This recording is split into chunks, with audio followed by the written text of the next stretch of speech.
but I hadn't anticipated it being here of a sudden. The hidden reserve of ice that burns mocks the fire for its dominion over that connotative term, cannot mock any more with the softness of sinking as it melts. It washes the fire out completely, and those connotations leave material to the gone of historical beliefs now faded out.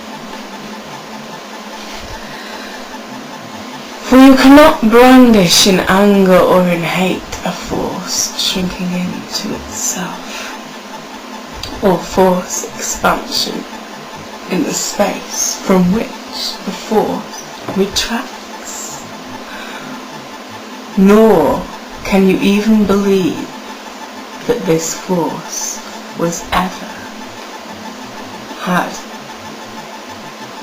You see, growing up is growing and getting stuck in lucid dreams, which melt with the loss of hard time, and wash you away from life. You learn that water does not thicken by adding soil. It is just the mixture of substances which makes it malleable and becoming a dirt clod again. Water always escapes invisibly before the clean wash that sinks your soul beneath far too readily, and more often now.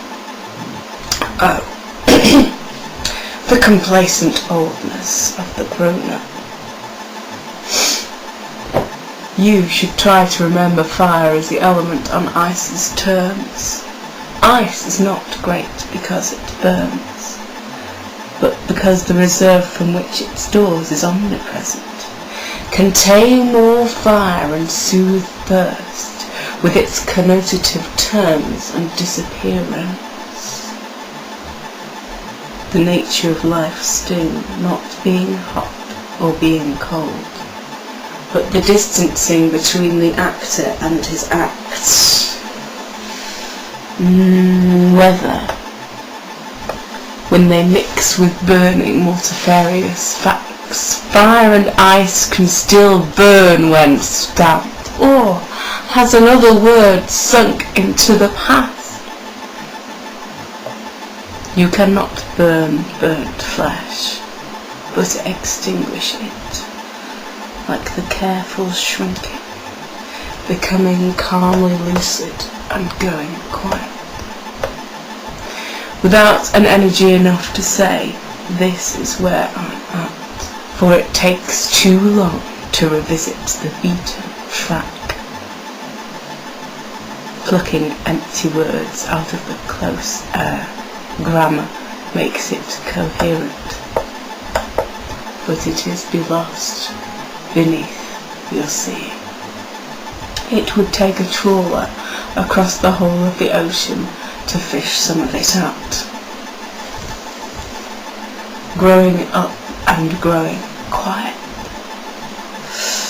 was the reduction of a coherent word bank, limited to the obtrusion of absurdity that appears as just that. It became much easier to point and say, look at this, look at that, for your eyes tell deeper stories, and time is a tide that drags, and nothing is left to say that can rival that. I'm dragged about now by waters caught in rains. They pelt you too fast to be separately felt. You stand beneath the cloud and wait to drown. This place is the beautiful thought, and the only grown-up truth that can be found.